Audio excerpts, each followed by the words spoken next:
Guys कैसे हो तुम सभी। और मैं लेकर आ चुका हूँ फिर से एक new welcome to the outcast restaurant का न्यू पार्ट, जिसके अंदर आपको बहुत ज़्यादा मज़ा आने वाला है। क्योंकि इस पार्ट के अंदर जो डेनिस है वो एक एडी से रिलेटेड बहुत ज़्यादा खतरनाक मिस्ट्री को सॉल्व करने वाला है, जिसे जानकर तो आप भी बहुत ज़्यादा हैरान होने वाले हो।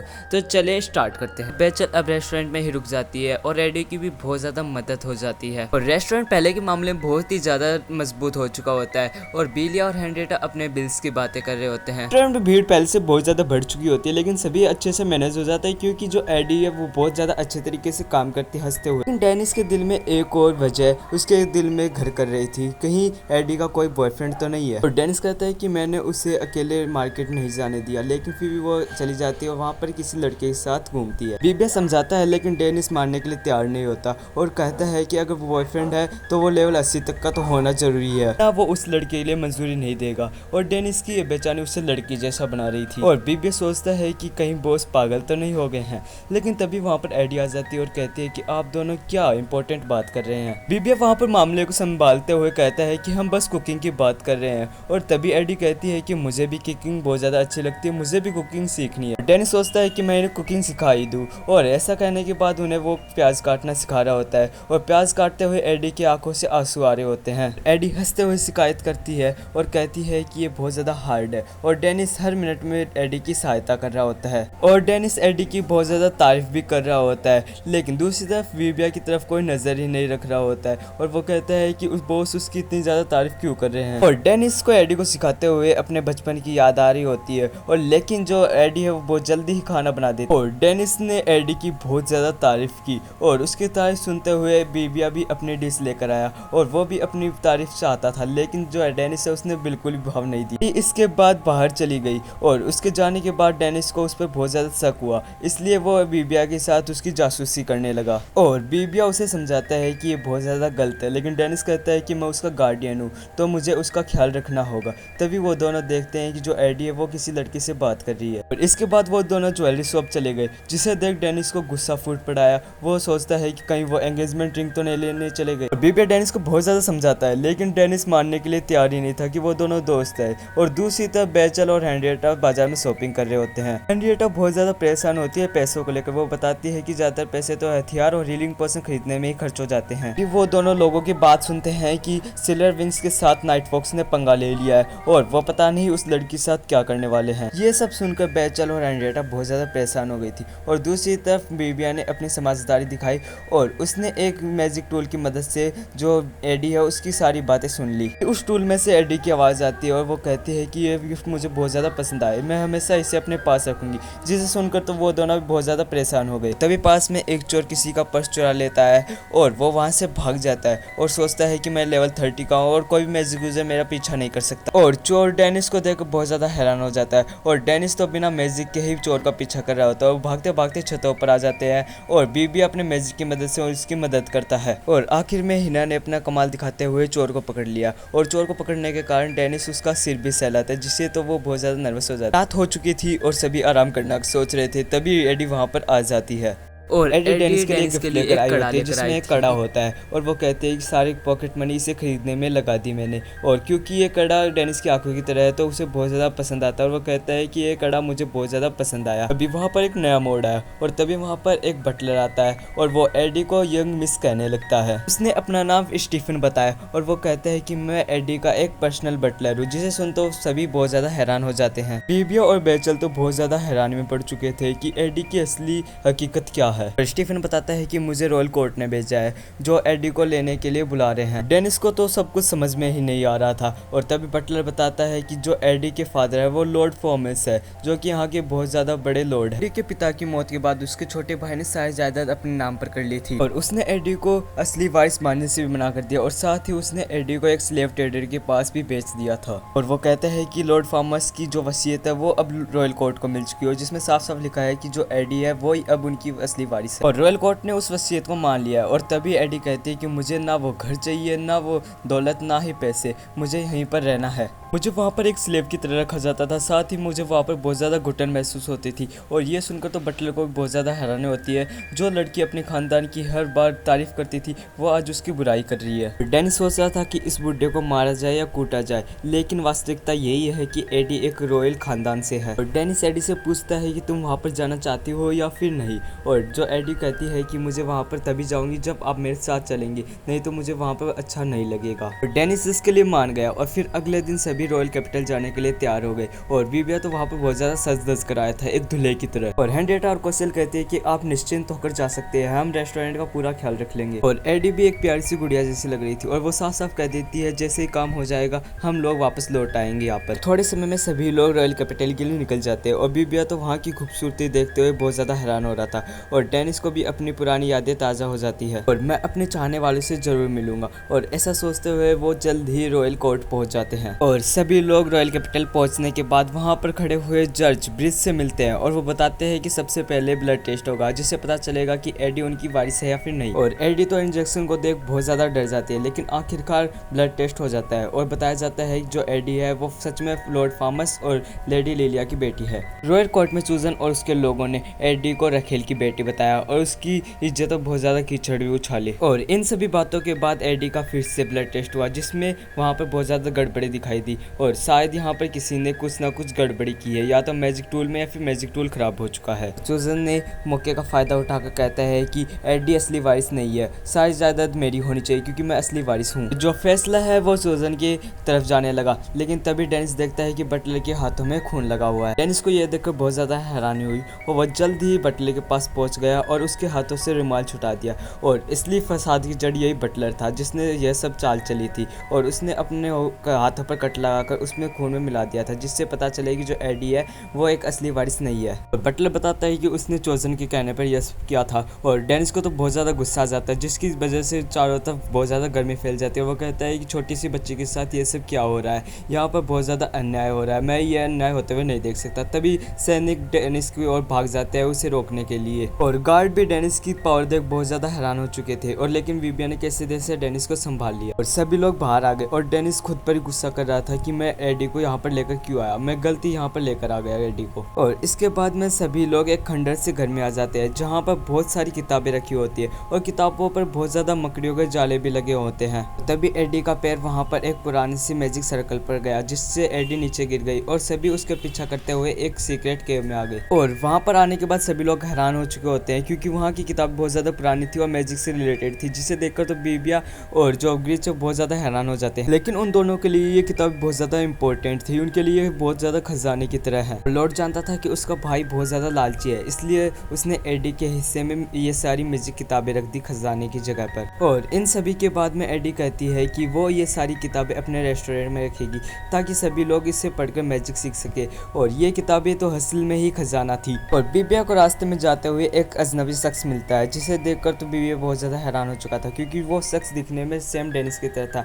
और उसने विविया का नाम पुकारते हुए कहता है कि विविया तुम यहाँ पर। विविया बेचारा तो बहुत ज्यादा हैरान हो चुका था, तभी शख्स वहाँ से गायब हो जाता है। और इसके बाद हम शकल के पास रोजा आती है और वो कहते हैं कि तुम्हें वहाँ पर जाने की क्या जरूरत थी। और इसके बाद सभी लोग रेस्टोरेंट आ जाते हैं और रेस्टोरेंट के बाहर बहुत ज्यादा लंबी लाइन लगी हुई होती है क्योंकि रेस्टोरेंट में वो सभी पुरानी बुक रखी जा चुकी थी जो कि बहुत ज्यादा इंपॉर्टेंट बुक्स थी, जिसे पढ़कर तो हर कोई हैरान हो रहा था और सभी को पता चल जाता है मैजिक बहुत ज्यादा खतरनाक चीज है। डेनिस भी कह देता है कि यहाँ पर बुक पढ़ने की उसे इजाजत है, जो सिर्फ यहाँ पर आकर ऑर्डर देगा खाने का और ऑर्डर देने के बाद वो जल्दी खाना खाकर बुक पढ़कर यहाँ से चला जाएगा। इसके बाद में डेनिस के पास एक शख्स आता है वो और कहता है कि मेरी बीमार पत्नी के लिए मुझे इस बुक की जरूरत है, क्या मैं इसे घर पर ले जा सकता हूँ। और इसके बाद वो अटेलिया से पूछकर उसे कह देता है कि तुम इसे अपने घर पर ले जा सकते हो। और सभी लोग उन बुक को अपने घर पर ले जाने की मांग करने लगते हैं, लेकिन डेनिस सख्ती से उन्हें रोक देता है। और डेनिस के रेस्टोरेंट में बहुत ज्यादा भीड़ होने के कारण उसे बहुत ज्यादा मेहनत करनी पड़ती है और डेनिस बहुत ज्यादा मेहनत करने के बाद बहुत ज्यादा थक जाता है। इसके बाद में डेनिस का हमें पास दिखाया जाता है जिसमें उसने एक लेडी की मदद की थी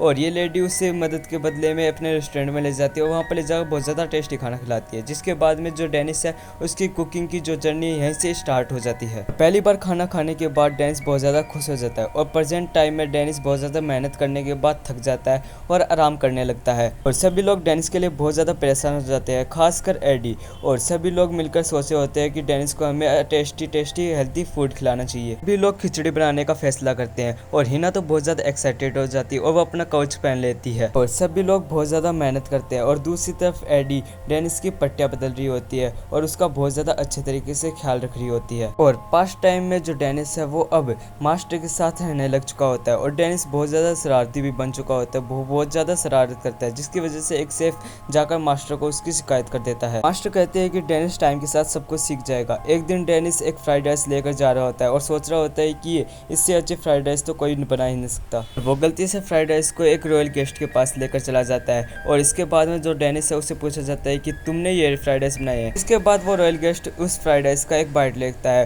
और वो बाइट बहुत ज़्यादा बेकार लगता है, जिसके बाद में जो शेफ होता है उसे बहुत ज़्यादा डांटता है और तभी वहाँ पर मास्टर आ जाती है और वो सब कुछ संभाल लेती है। इसके बाद में डेनिस उनसे माफ़ी मांग रहा होता है और कहता है कि मास्टर मैं कभी आपकी तरह अपना फ्राइड राइस बना सकूंगा। और ये सुनकर मास्टर कहते हैं कि हाँ तुम जरूर एक दिन मुझसे भी अच्छा फ्राइड राइस बनाने लगोगे। और इसके बाद में हम प्रेजेंट टाइम में देखते हैं कि ब्रिज वहाँ पर आ चुका होता है जो कि एडी का एक एडवोकेट है और वो कहता है कि बुक पढ़ने से ज़्यादा डेनिस को खाना बनाना अच्छा लगता है। और सभी लोग बैठ कर सोचते हैं कि चावल को मैजिक से कैसे पकाया जाए। सभी लोग अपनी अपनी राय दे रहे होते हैं और सभी ने अपनी अपनी अलग अलग राय दी होती है। और हिना को ये बहुत ज़्यादा अजीब लगता है, इसलिए वो किनारे जाकर बैठ जाती है और वहाँ पर बोल को बहुत ज़्यादा अजीब से बर्तन लेकर आता है और फायर्स लेकर आता है और उन्हें बताने लगता है। और इसके बाद सभी लोगों को लगता है कि उनकी मेहनत बहुत ज़्यादा बेकार गई और इसके बाद में सभी लोग मिलकर उस चावल वाले बर्तन को खरीद लेते हैं। सभी लोग उस बर्तन में खिचड़ी बनाने लगते हैं। तभी एडी वहाँ पर आ जाती है और वो कहती है कि इसमें एक अंडा मिला देना चाहिए और अंडा मिलाने के बाद ये बहुत ज़्यादा टेस्टी भी दिखने लगती है। हिना से एक सवाल पूछता है जिसका बहुत ज़्यादा मज़ेदार जवाब आता है और वो कहता है कि हिना तुम्हें बहुत ज़्यादा बकवास क्या लगता है खाने में।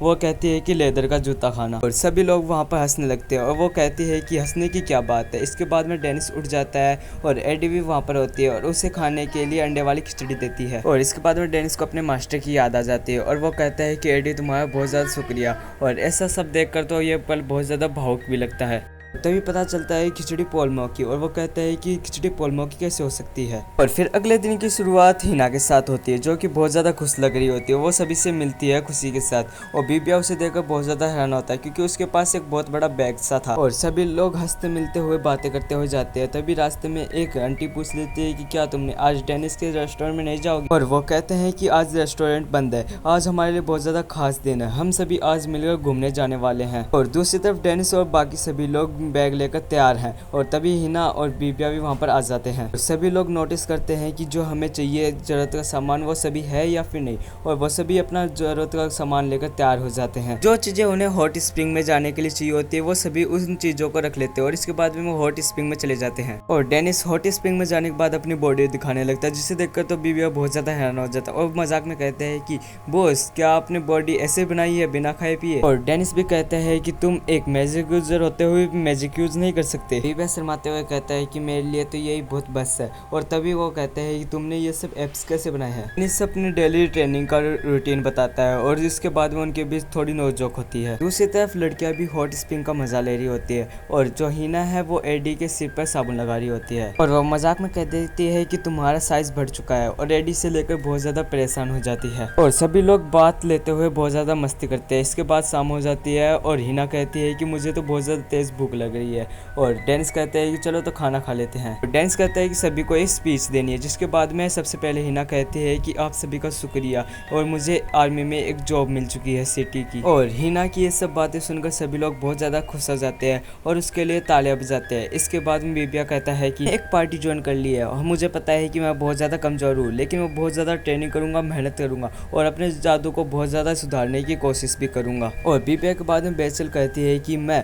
कुछ समय के लिए घर पर ही रहूंगी और इसके बाद में मैं मैजिक एकेडमी ज्वाइन करूंगी। सभी की जिंदगी एक नई सीरीज से शुरू होने वाली थी जिसकी वजह से वो सभी लोग बहुत ज्यादा खुश होते हैं और सभी लोग चेस भी करते हैं। अगर सभी लोग दुखी भी होते हैं कि उन्हें डेनिस को छोड़कर जाना होगा। यह सब सुनकर डेनिस बहुत ज्यादा दुखी होता है। वो कहता है कि तुम सभी लोगों को अच्छे से मेहनत करके हुए अच्छे से गोल अचीव करने होंगे। जो गोल तुम्हें हासिल करने थे वो तुम्हें अब हासिल करने चाहिए। वैसे रही बात मिलने की वो तो हम मिलते ही रहेंगे। इसके बाद में सभी लोग खुश हो जाते हैं और डेनिस किचन में जाता है, वहाँ पर जाकर फ्राइड राइस बनाता है और उसके फ्राइड राइस देखकर तो सभी लोग दंग रह जाते हैं और सभी लोग बहुत ज़्यादा खुश हो जाते हैं। और वहाँ पर पॉल भी आ जाता है जो कि फ्राइड राइस खाते हुए कहते हैं कि आज तक मैंने इतने अच्छे फ्राइड राइस कभी नहीं खाए हैं। और डेनिस को उसका नाम याद नहीं होता है जिसकी वजह से वो बहुत ज़्यादा दुखी हो जाता है, लेकिन एडी वहाँ पर आ जाती है और उसका नाम लेकर सभी को खुश कर देती है। और पॉल वो वहाँ पर एक स्पेशल मीट भी लेकर आया होता है और कहते हैं कि मुझे पता चला कि तुम यहाँ पर कैंपिंग करने आए हो और मैं भी कैंप फायरिंग करने के लिए यहाँ पर चला आया। और डेनिस अपने ही अंदाज में मीट के छोटे छोटे टुकड़े कर देता है और उन्हें ग्रिल करने लगता है और सभी लोग बहुत ज्यादा खुश होकर उसे खाने लगते हैं। और एडी प्यार से डेनिस को खिला रही होती है और डेनिस भी बहुत ज्यादा खुश हो जाता है उसके हाथों से खाकर। और पॉल वो की भी जल जाती है और सोचता है कि मुझे भी काश ऐसे कोई खिला पाता, और एडी उसकी भी मन्नत पूरी कर देती है और सभी लोग इमोशन में आकर